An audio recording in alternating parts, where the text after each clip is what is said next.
On this week's episode of Bropostles, what do you do if you're a man who feels purposeless and has no meaning? Well, we know exactly what to do and what book to read, and we'll tell you about that. And is my date talking too much? We'll tell you why. And then how did we decide to have a second kid? Me and Ethan separately, not together. All this and more on this week's episode of Bropostles. Welcome to Bropostles, a comedy podcast for Catholics who take their faith seriously but not themselves, brought to you by thefreedomgroup.co. Coming at you live from the demolished ruins of the east wing of the White House. Help, I'm under the rubble. You know what your house and the White House have in common? Lead paint. White. Lead. We do call this, when we moved here from our other house, we called this the White House. Peter would be like, because when we kind of had two houses for a minute because we still had the lease through the end of the month. And so we were like, kind of going back and forth and moving stuff, and we'd be like, we're going home, and Peter'd be like, which house are we going to? Are we going to the White House? And it made it sound like we were going to a White House. We were somebody, but I'm buried under the rubble. I need you to save me. Donald Trump has destroyed the east wing of the White House and also shaken my faith in the institutions of democracy, because he's building a room in which to ball, which I thought that liberal Americans would be all for. Because that is a primarily African-American sport. To ball in the ballroom seems to be a great experience. I heard that Obama built a basketball court, and I was going to do a whole bit about like a ballroom versus a ballroom, but he made a basketball court outside. So that's not as cool. It honestly should be like, if you become the president, you should get to do whatever the heck you want to the White House. Oh, absolutely. You should be able to put anything in there. I wish Obama would have built a true basketball court and adjoined it to the White House, because then it's like, at least you're doing something other than like bombing Libyans, or something or whatever. I don't know what he was doing. They shushed him. He was talking. He was talking when someone was trying to read a book, so he bombed those Libyans. Like the Chilean miners, I have emerged from the ground. It's good to be back on the pod. That's one of your top 10 jokes of all time. It's Ethan went away for like a month or two when he was a focus missionary, and he came back and he was like, hold on, I have this bit. And he did it like 3 or 4 times before he recorded. And it was like the Chilean miners rising from the ground. All time, really. The real heads know what we're talking about. If Elon Musk had been on the scene back when those Chilean miners got trapped, he would have gone and he would have screwed up so bad, and like 6 of them would have died. But we would have forgiven him. We would. Well, if only he had bought Twitter sooner. I think.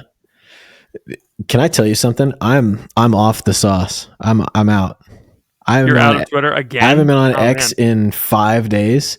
It's like an annual tradition at this point. And it's been some of the best time of my life. Oh yeah, that's good. So calm. I'm so like unagitated by things of the world. Ever since our conversation a couple of days ago, that was yesterday. I've been rock your calmer. World? I've been calmer. I calmed you down.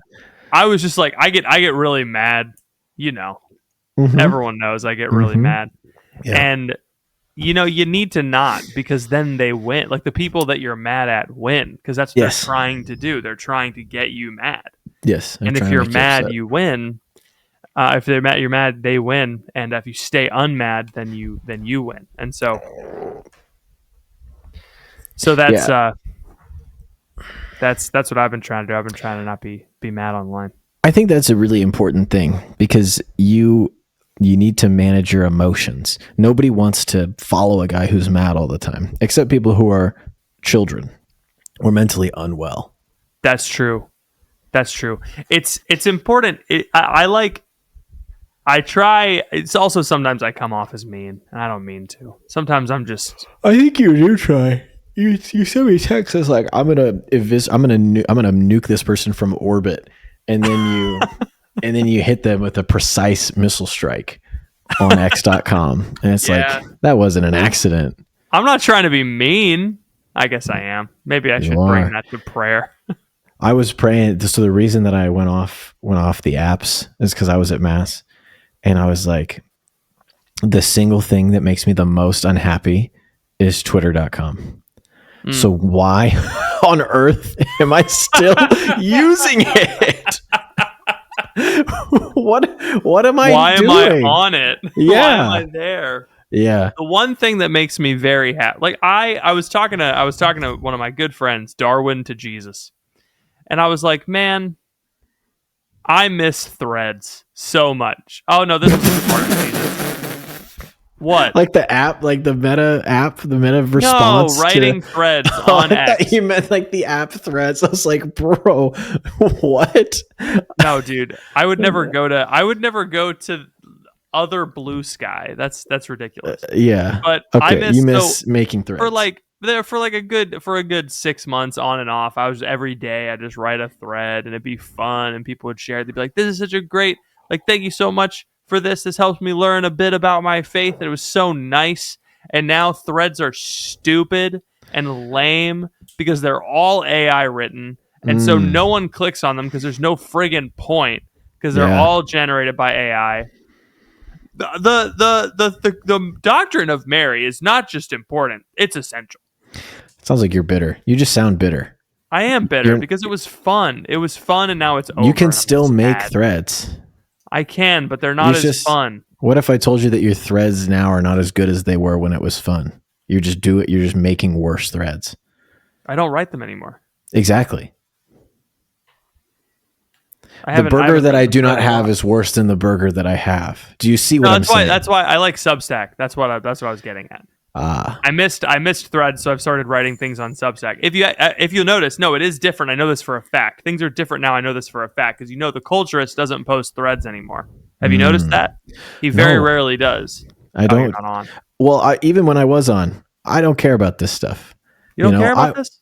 No, I want to get on. I want to hee hee. I want to ha ha. I want to see my friends, and I want to update on K-State sports and the injuries on the team, so that I know how excited or not excited to be for the game against Texas Tech on Saturday. And I want to get out of there. That's funny. That's fair. You and I approach social media very differently. Well, I used to be like you, but then I decided that I would rather be happy. You oscillate. I like writing things. That's why I liked Twitter. And now it's a little bit different. And that makes me sad. I think the problem is you're a word cell trying to appeal to shape rotators. And that's the big issue here. You have to explain those words. I actually don't. I think it's self-evident with the descriptions. You need to explain them. I don't understand. I was on the phone with Emma because we're talking about this. Our banister needs to be replaced as some friggin' stupid thing because it's got paint in it that's toxic or whatever. It's stupid. Yeah. And she was talking to me on the phone. She's like, my dad was saying that you could get a 6-inch board and put it on the north side of the newel post and then put it over the top and cut the cap off and stick it on and then you could have another shim board that would go on this side. And I'm like, your dad is a shape rotator explaining things to a word cell. Like you need to write that down and give it to me because I do not understand what's going on. And she was like, what does that mean?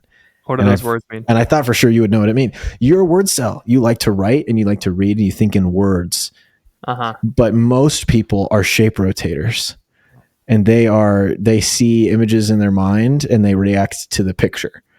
You don't have picture brain. You have word. Is this the thing about can you picture a rotating apple in your brain? Kinda, but I mean it more in terms of it's like geek versus jock fundamentally.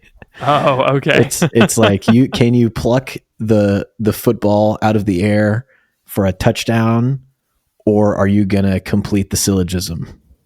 Sure. You're a syllogism guy. That is why I pivoted this week to writing shorter things. That it's just like, do you remember that brief period where I was writing short articles for America Magazine? That was fun. Yeah, that was a good time. I'm glad that's over though. Yeah. It was a little hard to get through their editorial process. Also, I learned a lot of things about the institutional Catholic journalism space that I'm happy that I know those things. Anyway, I liked those because they were short, 600-word articles. Like make one point, make it well, get in, get out, and so I'm gonna try and do that more because I have a tendency to try and make these long, meandering posts that make too many points at once. And it's not good for anybody, including word cells. Yeah, I think simplicity is the thing that you need most desperately of all. Yeah, so I'm just, make a post here, and then, my paid subscribers who obviously want on CatholicPat.com, who obviously want. When did this podcast become like an ad for you? I don't like this. I thought we were here to have fun, and we're just talking about your business strategies and like what you're doing to get more successful writing online. Tell me the funniest joke you know right now. Okay, so there's a Jew.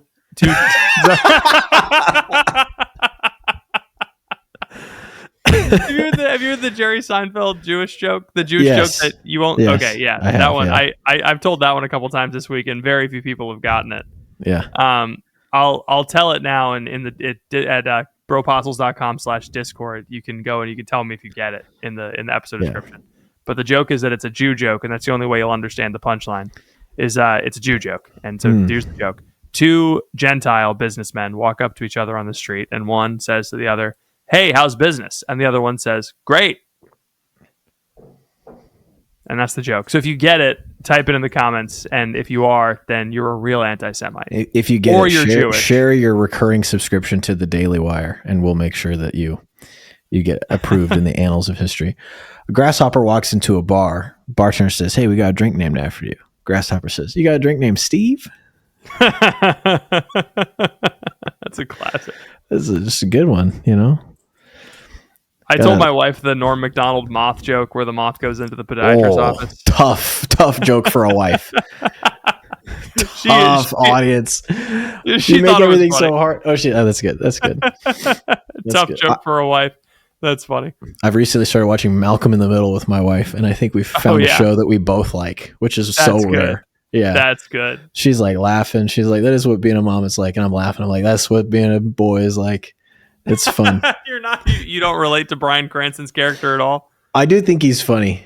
He's a little unhinged in the early episodes. He's like he's kind of insane. I don't like how they make him a weak father. Like he doesn't, he just defers to the mom and she's a little domineering, but that might just be like season 1, they haven't settled into their roles as characters yet. So anyway, got any other jokes? None that I can think of right now. Oh, that's fair. Do you want to give people some advice? Yeah. This is a good catch up. This is a good catch up because we haven't talked. It's good to hear that you are still struggling with gaining popularity online. I'm just trying to find something that I enjoy doing, and that's why I switch up so much. Because you always switch up. I just want you to be happy, and I want you to be famous. I want you to be happy and famous. Here's what we need to do. Is there a way? I'm taking over the show now. You listen to me. Is there a way where we can? Because I think one simple move could change everything for you. I think this would be difficult for you. I think it might be out of your comfort zone. But can we get you on Survivor? Because I think not only do I think you would be great for the clip farms, and they would love clipping you. I think you'd like that it's a game. It's like, it's a little game that you have to solve and figure out. I think you'd like that there's people. I think genuinely, you might disagree, but I think you'd like kind of having the loincloth on. I think that might be your thing. Do you have to wear a loincloth? I don't watch the show, but I think you would like to. I don't think you have to wear a loincloth. And then you eat the rice, and then you do the challenges. I think you would be very good at all of those things, and I think you would get voted out immediately. Very quickly. Very quickly. But I think that's, if we're talking about ways to send you to the top, that Did you ever watch Total Drama Island? No, I always thought it was strange. It was very funny. Yeah. It was very funny. Yeah. The first guy that gets voted off, his name is Ezekiel, and he's a homeschooled Canadian, and he gets voted off because he says that they only lost because they had so many girls on their team. Based Canadian. And so all the girls vote him off. Dude, I had a crush on the goth girl when I was a kid. Yeah. Yeah. That makes what sense. Can you do? All the guys out there were like, yeah, just now. Yeah. I had a crush on the mean one. Which one was the mean one? The mean one. Yeah. The I forget which one what her name was, but I had a crush on the mean one because my type in high school was brunettes who hated me. Dude, that's probably why you liked watching Victorious, because there was that girl who was mean. I didn't watch Victorious very much. Really? No. That's probably why you liked iCarly, because Jeanette McCurdy was on there. I did like iCarly. Yeah. It's a shame what happened. It's crazy to be like 11 to be like, I wish she would beat me up with a stick of butter and a sock. Anyway, culture truly did peak at the mid-10s. All right, so we're here to answer questions. We're not here to talk about iCarly. Who knows? Maybe we will more. That's very common. Yes. Anonymous question for the pod. I know that being fit and strong is my masculine calling, yada, yada. Sorry, I didn't mean to laugh out loud at that. I need to wait until the question's done before I react. But working out has become inseparable for me from my lowest period in life. I was consistent and strong in the gym, but I was fueled by self-hatred and a deep feeling of being unlovable. I've taken time away from the gym to distance myself from those thoughts. Without recommending therapy, how do I get past? Just thug it out? Great. I love this. I love the way you're thinking about this. ChatGPT. I think you embrace the pain. I think you embrace the self-hatred. The only way those guys... You ever seen the video of that guy walking around and it's like dinosaurs in 300 million BC, and it's like a guy who finishes a deadlift and he walks around the gym going, ah! Ah! He's all hyped that he hit the deadlift PR. I think that's peak. I think that's what you should strive to, but you can't get there unless you look in the mirror and you say to yourself, what are you even doing, man? Every day. Do you want that? You could also try like not working out like at the gym. You could try doing something completely different. Like I got those you can get those like TRX straps where instead of lifting, you do a bunch of like body weight exercises. That work as the beginning of the movie goes THX, that's what that is. Oh, my bad. Yeah. But I got some of those recently. And Phoebe was like, "Why did you buy these?" And I was like, "For body weight exercises." And she was like, this is ridiculous." And obviously, I went out and Leo was having a great time with him. He was swinging on him. He was And I get a text in the middle of the day yesterday from work, and she goes, "Patrick, these are hard. This is difficult." And I was like, "Yeah, oh yeah, it totally is. You're hanging. You're trying to balance yourself. You don't use those muscles ever." There's nothing a woman respects less than body weight exercises. It's true. It is true, but it's I like them, so I'm doing it for me. I already have my wife. I don't need to impress her. That's true. Can you just stop hating yourself and like keep working out? Like, do you like working out? Does he say it? Eventually you'll just stop associating it with whoever, whatever her name was, the brunette that hated you from iCarly. Yeah. If you could hire a woman to come hit you with butter in a sock while you're at the gym, and then you would, instead of hating yourself, you'd be like, I hate the freaking woman. They made an entire website for it called Craigslist.com. Because Craigslist is like, looking for woman to hit me with butter sock, $500 a month. Do not speak to me. Must be breathtaking. And then you get into like an emotional quandary because like you fall in love with a buttersock girl. And then you're like at the gym, and then it's like, would you come here if I ran out of money? And she's like, first word she's ever spoken to you, she's like, yes. So now you're like dating, but she's still just hitting you with the sock. Amazing. I think there's a beautiful romance here just waiting to be uncovered. I don't know. Just stop hating yourself. If you like working out, keep going. And if you don't like working out, don't go. I don't know. I don't think it's, you say it's like your masculine duty, but like you don't have to strength train to be masculine. There's different seasons of life for different things. And so right now, if you still want to stay active, play a sport, go on a run, do what Patrick suggested, get the bandoliers and, do with those.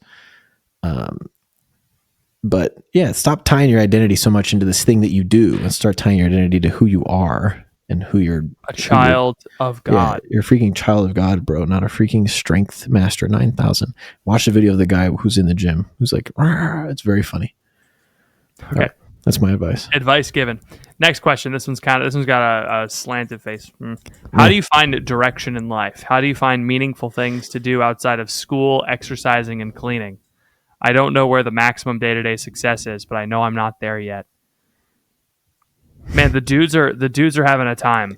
Yeah. We need to help the fellas. The fellas are down bad. They've got the November blues. Have you considered getting an AI girlfriend? Hey you. Put that down. Stop it. Smack. You can't I can't stop you from watching pornography. You can't stop yourself from watching pornography, but I got two guys who can. They run something called the Freedom Group. Ethan, you heard the Freedom Group, right? Of course.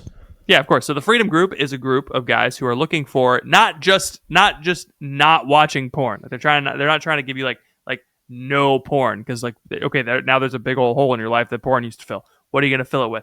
That's what they're going to help you find. Oh, you have this desire. You can't talk about porn. Big holes when we're doing an ad about porn. That's dude. true. That's true. You got to rewrite it. Getting rid of a porn addiction is not hard. It's difficult. That's what you got to learn when you're talking about.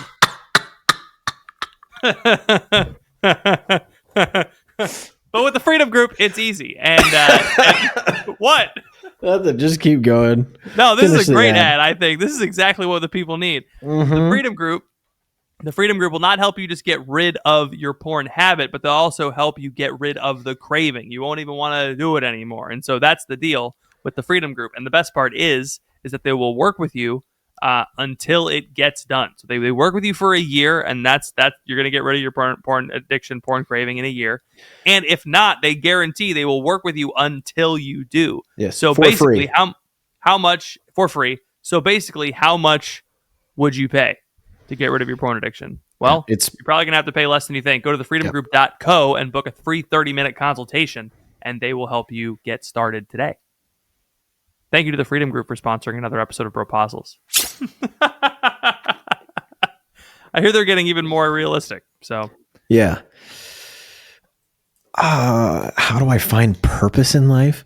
This is funny because it's like simultaneously, it's like one of the greatest questions of philosophy ever posed. It's like, what is the meaning? What is the purpose? Why are we here? Where are we going? And at the same time, it's also like the dumbest damn question that anybody can ever ask. No, it's not. It is. It's like, and I'm not saying the person who's asking this is dumb, but it's like, what is your purpose? Okay, what's your state in life? It sounds like you're a student. It sounds like you're taking care of yourself. It sounds like you're doing everything you can to be better every single day, to be more virtuous. But did you expect? What did you expect? Yeah. Did you expect a letter to come in the mail when you're 11 telling you that you're special and you're going off to a special school in another country? People vis-a-vis steam train. That is why they are the way they are, isn't it? The British, the millennials. Oh yeah, that's true. Remember, still waiting for my Hogwarts letter. I'm 31. It's like, okay. Please get away from my kids. Stop looking at my dog like that, ma'am. I texted you this, but you didn't respond. I'm working on. Someone on Substack was describing like Jane Austen novels, and I was like, oh man, this was like 19th century chick lit. This was like, yeah. This was my werewolf boyfriend. I'm the most beautiful woman. I'm the smartest and most beautiful woman in all of England. I have so many suitors. They're all so handsome, and they're all military officers. But the only one I like is the bad boy who doesn't like me. There's a Victorian woman sitting in a parlor somewhere reading about how this woman has multiple suitors. She's just fanning herself. She's having like, too much of a time. Yes. Anyway, okay, so I've never read a Jane Austen novel in my life. Me either. I did take a test on one though. I did pass. Dude, for Halloween, I might watch Pride and Prejudice. I can't think of anything more scary than seeing a Keira Knightley with another man. I think I can't think of anything more scary than prejudice. Than racism. Structural poverty. Yeah. I think it'd be funny to have like a right-wing movie come out just called Prejudice and Prejudice. and it's a black guy and the other kind of black guy, and they're both just doing the Chris Rock bit. All right, so you're 20 and you're in school and you're exercising and you're in that part of your life where you're finding out who you are. That consider getting married.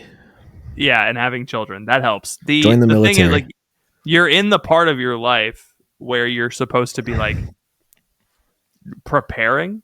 Mm-hmm. And so it makes sense that you're not feeling meaning, because it's hard to feel meaning for something that you're preparing for.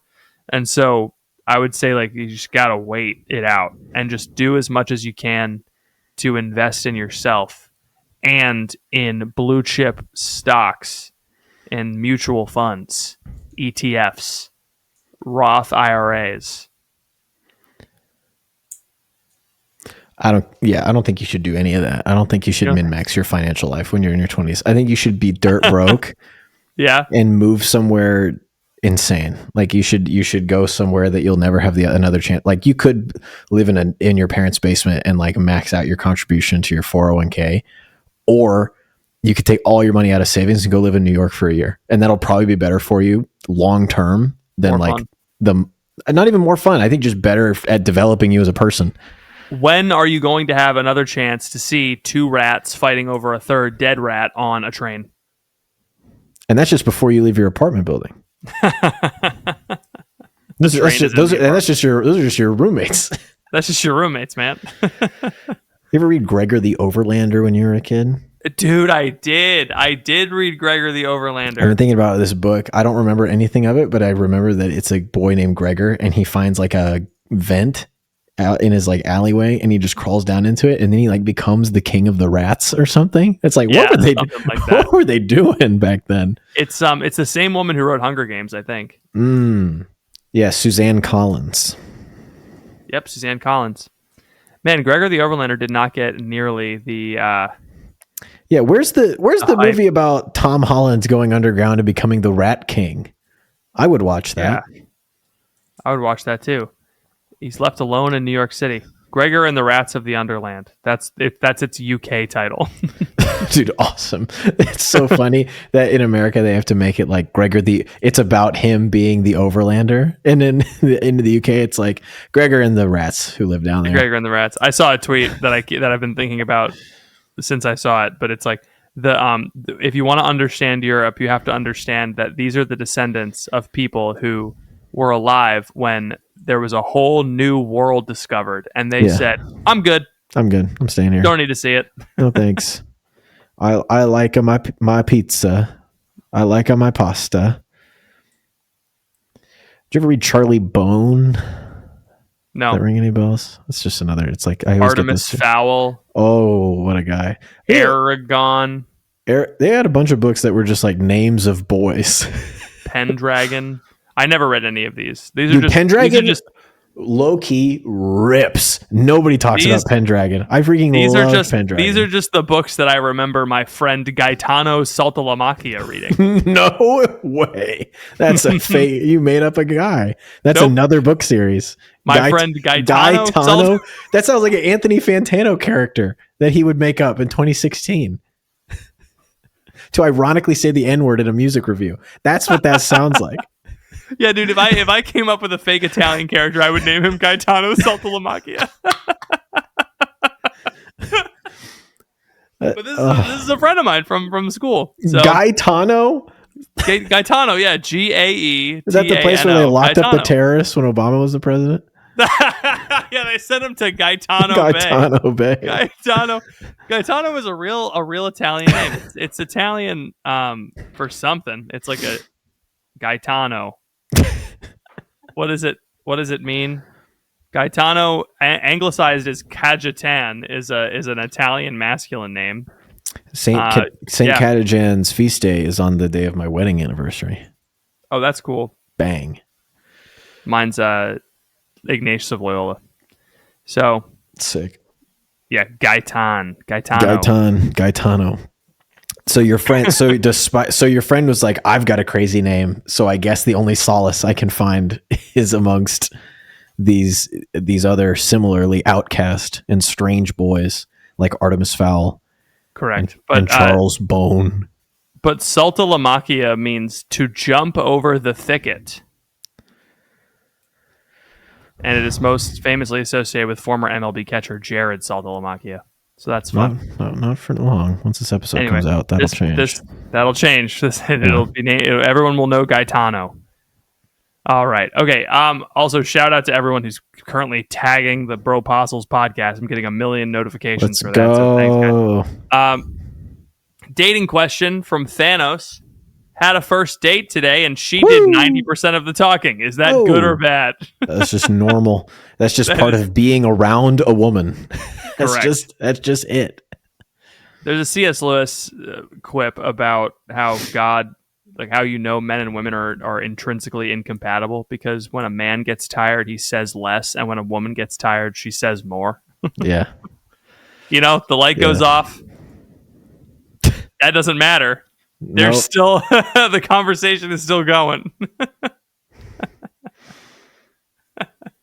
Fellas, am I right? Yeah, this is a married man podcast now. Yeah. No, that's totally normal. That's fine. You don't want to give off interview vibes. Yeah, but when people talk about all the things they want to talk about, they say that was a really good conversation. So you're fine. Yeah, women like to talk.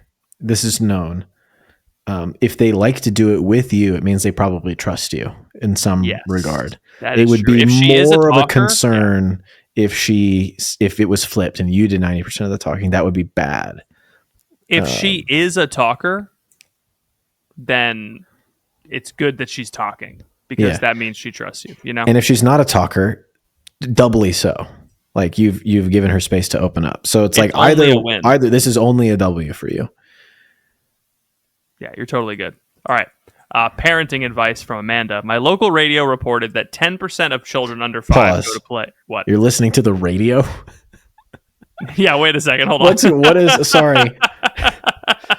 Did you also buy some lemonade for 5 cents down at the corner store? Yeah, you're going to get drafted into World War II or something? You going down to the sock hop later this evening? Yeah, what the heck? Different era, but yeah. I don't know. Sorry. This 97-year-old radio station still. Dude, I said that at a work meeting the other day, and nobody understood what I was talking about. No one gets it. Yeah. There's that father guy account on X that he says that all the time. The 97-year-old soda shop or whatever. Yeah. And I was like, man, it's such a good bit. Yeah. Okay. Local radio station reported 10% of children under 5 go play outside less than once a week. There's too many numbers in a sentence. Too many numbers. So, like, I don't understand. Is that 10% of children under 5 go play outside less than once a week? Okay. So, does that mean that 90% are doing it more, or 90% are doing it less?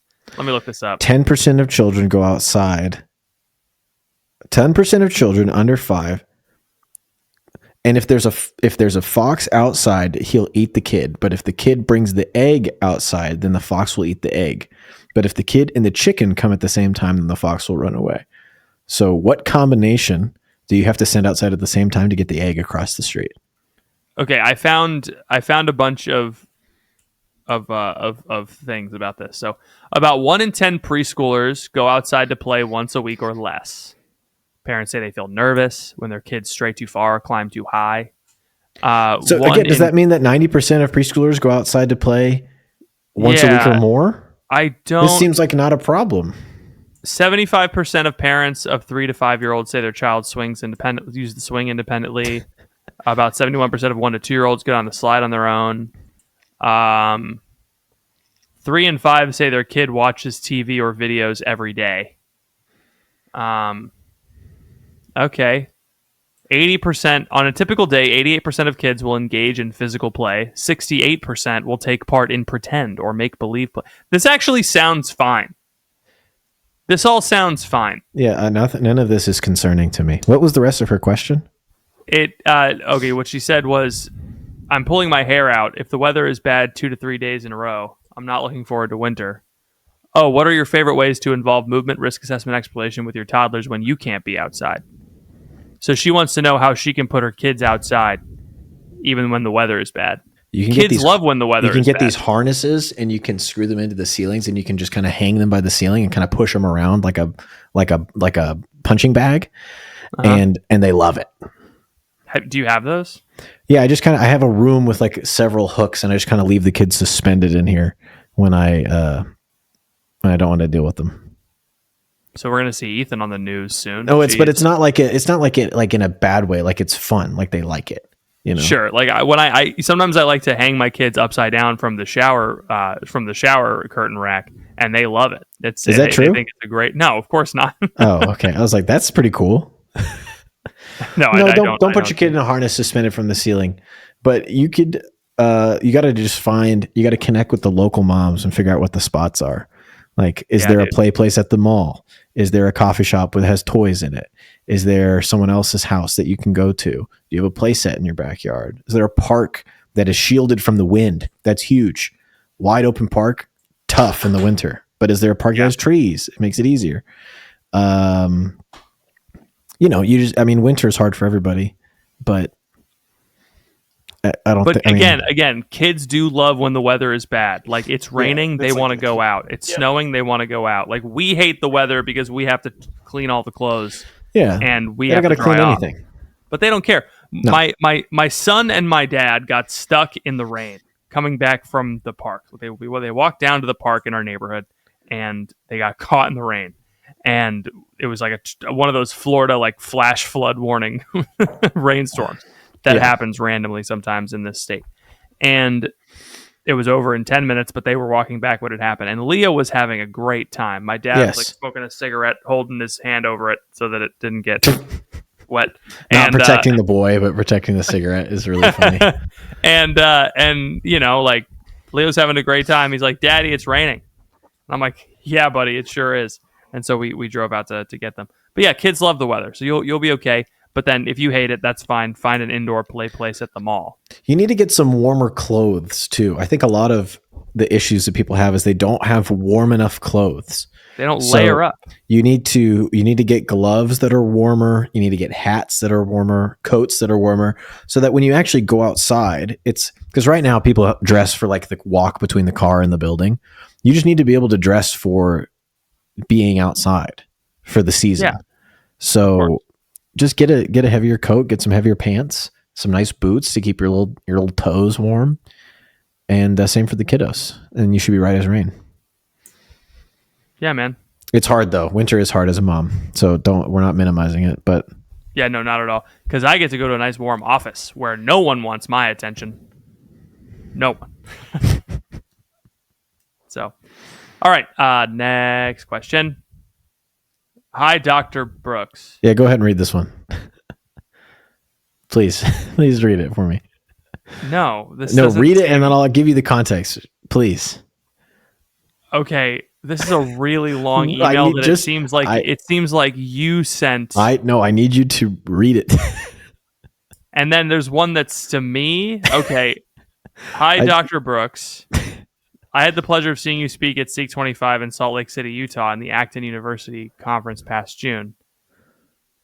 This is a different podcast question. So can I tell you something funny? So I opened up my email, ethan@bropostles.com, which we have not set up any forwarding addresses at all to this. And I get this email from this guy it says in the field, it's like sent to, Albert Brooks at whatever.com, nothing to do with the podcast. And it just ended up in my inbox. It wasn't forwarded from anybody. It didn't come through the website.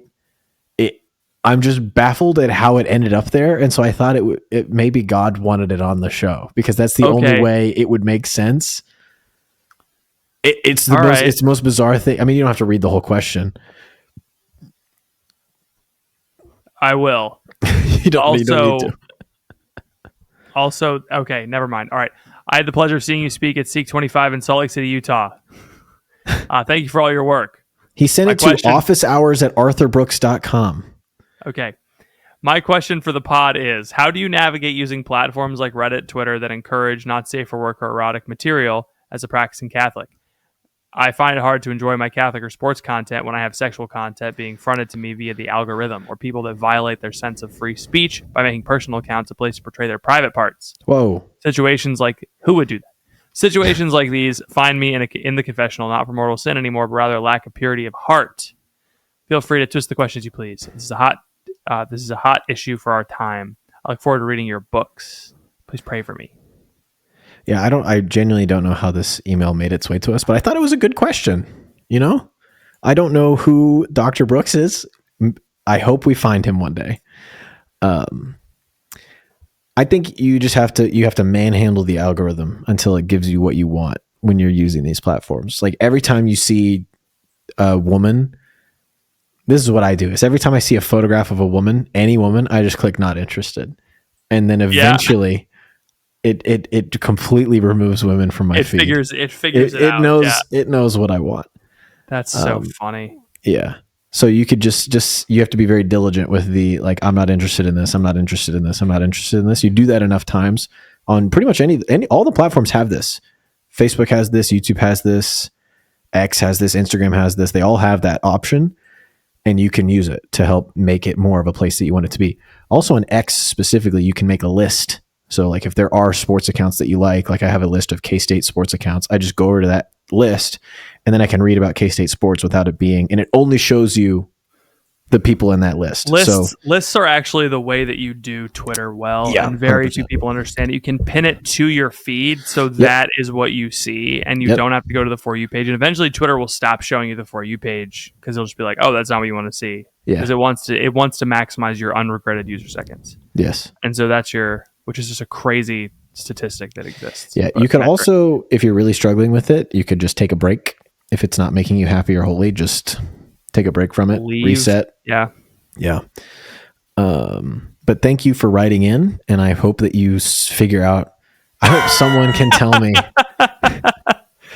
It's funny because it's like, it could be a question that someone would write into our show. So I'm like, it's a good question for our show, but it wasn't for our show. Who is Dr. Brooks? Can we call Dr. Brooks right now? It's Dr. Arthur Brooks. It's Dr. Office hours at arthurbrooks.com was the email, and it ended up in my honest to God Ethan at Bropostles.com account. And I don't know. I just don't know how this got here. I'm going to reply to him. The science of happiness. I'm going to reply to him. Okay. Hello. I am not Dr. Arthur Brooks.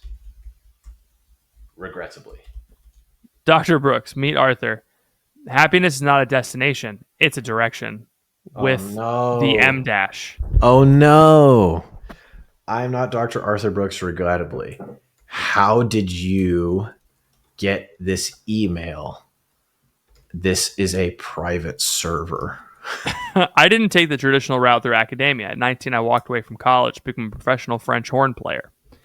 Why did it deliver to me? Who are you? What are you looking for? He's got a 150,000 person email list on the Art and Science of Happiness newsletter. That's cool. Office hours with Arthur Brooks. Cool. Go look up Arthur Brooks. He's now on our podcast for some reason. Thank you. All right, and then you sent me an email that someone sent me. Yeah, go ahead and read that. Hi, I'm Kathy Jo Lang, host of the Unplanned Joyful Life podcast. I saw you on the Ascension app and felt called to reach out.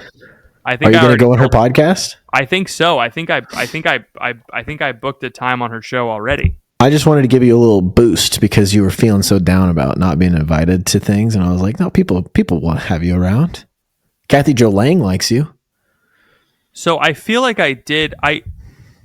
Hold on. I like registered to go on two people's podcasts now that I think about it, and I just like miss those recording sessions? You biffed it so hard. So like, the other one that you sent me.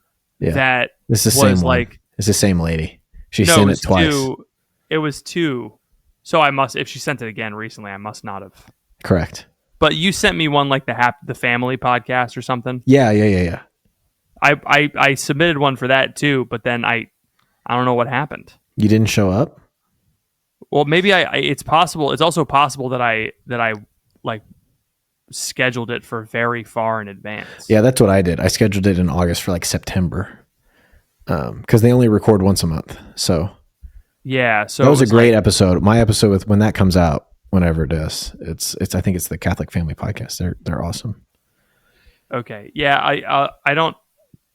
I thought it's just funny because I was just trying to like gas you up and be like, look, people are inviting you, and now you've taken it as a time to like organize your internal logistics while we're live on a podcast. I just feel bad. Which is like the funniest thing that you could do. Like you are a mystery to me. Like we could be live on at the Super. We could be podcasting at the halftime of the Super Bowl, and you'd be like, wait, hold on, I didn't email somebody back. I feel bad, and then you like pull out your phone and like start. It's like we're at the Super Bowl. They were nice. They were nice enough to invite me on their Bad show. Bunny is here. And I can't speak to him. I don't know what he's saying. I do not speak Spanish. Bad Bunny. Someone was nice enough to invite me on their show, and I ghosted them. So that sucks. Yeah. All right. Dang it. Anyway. It's okay. All is forgiven. I haven't talked to them, but she emailed me again, so that's nice. At least she still wants me to go on. All right, hi, JP3 from Discord here. My wife is an independent life insurance broker and wants to get you a better rate. Love the pod. You should get a better rate. I will reach out to you. Please send me a DM on. $300,000 in coverage is not good. I have $400,000, so I'm fine. Pros and cons. Send me a DM on Discord. Pros and cons to seeking employment with a primarily Catholic or Protestant employer. Versus just being open to anything. I'm in tech and my current role ends next week, so I need a job. However, and I have a hypothesis that it's a primarily female-male difference. I have a really hard time with a job as a job, make money to survive mentally. I tried taking a random job earlier this year, paid great, had growth opportunities, but I loathed it. Now that I'm back in the job market and kind of in a time and money crunch, and will start mass applying in a week or two when I finish my website redesign. I'm debating my approach. I think I would love to work for a couple of Catholic tech companies, but I also know working for the church can be risky and my skills are not top notch yet. How do you find direction in life? How do you find meaningful things to do outside of school, exercising, occasionally cleaning? We already asked that. Separate question. Yeah. Separate question. It's a separate question. Okay. I do have an answer and I have a book for you to read. Okay. But then by all means. Okay. Go read So Good They Can't Ignore You by Cal Newport. Yes. One of his most underrated books. Everyone says deep work now. Cal has wrote a book that like everyone calls deep work. And what they mean hits today. Everyone talks about it. They don't talk about the book, but they just use the term. It's like it pops up in random places where I'm like, you've never read Cal Newport's book. Like that's just, you're not even using it right. It's like monk mode. It just means nothing, but it's like I'm working and I'm feeling good. Anyway, but So Good They Can't Ignore You is his book about the passion hypothesis, which is the idea that you have to like follow your passion and then you'll be happy in work. Like you'll find fulfillment in your work. And this book is about how that's wrong.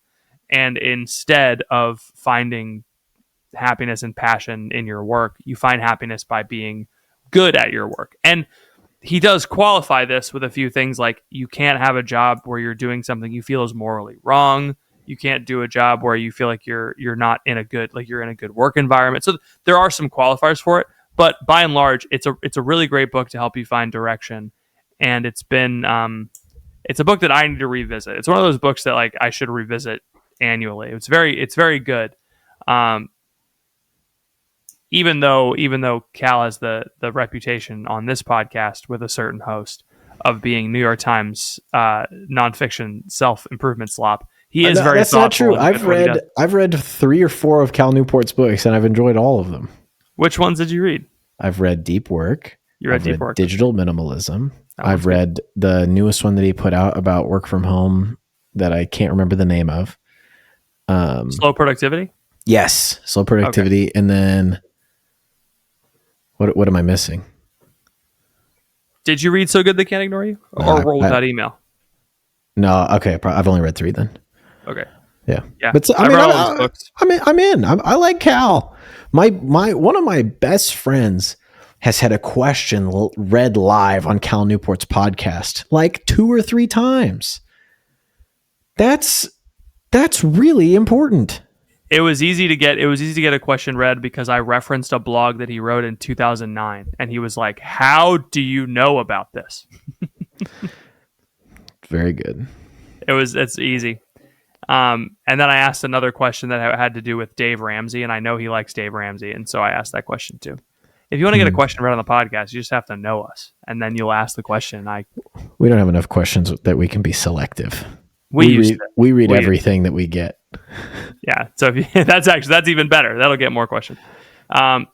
Yeah, so that's a really great book if you have some directionlessness in your life and you want to. We probably should have mentioned that book earlier, but despite being lumped in with other self-help nonsense books, Cal Newport's books are very well researched, very well thought out, and he's a good guy. So read his books. Do we have time for one more question? We are at the 50-minute mark. Okay. This question's kind of spicy. You want to end with a spicy one? That's one spicy meatball. Loaded question. How did you guys decide when to have a second kid?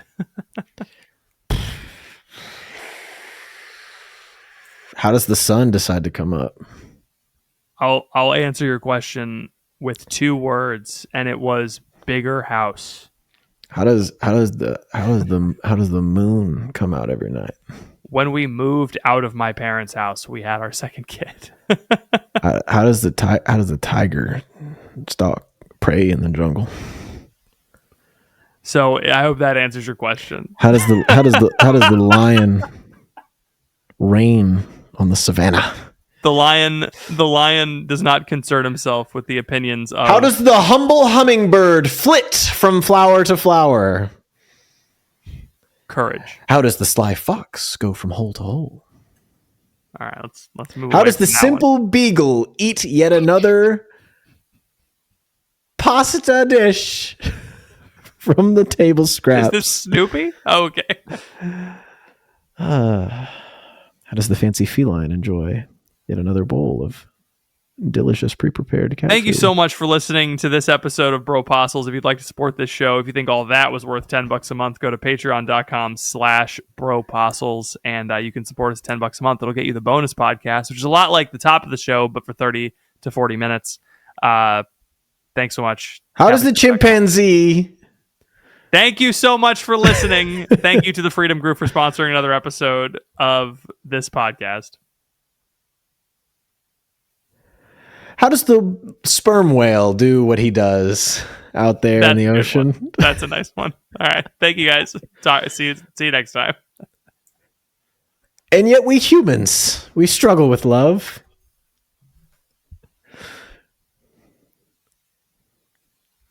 When to press on, when to retreat, when to make love. That's it. I'm going to the Daily Wire. Everyone. When do I decide to have a second kid? You know.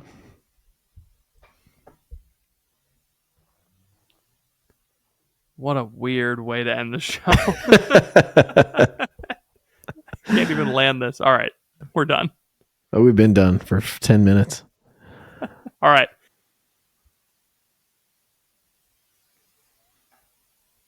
Damn, we're so good at podcasting, dude. We're so good at it. How does the deer frolic through the fields? I want a divorce.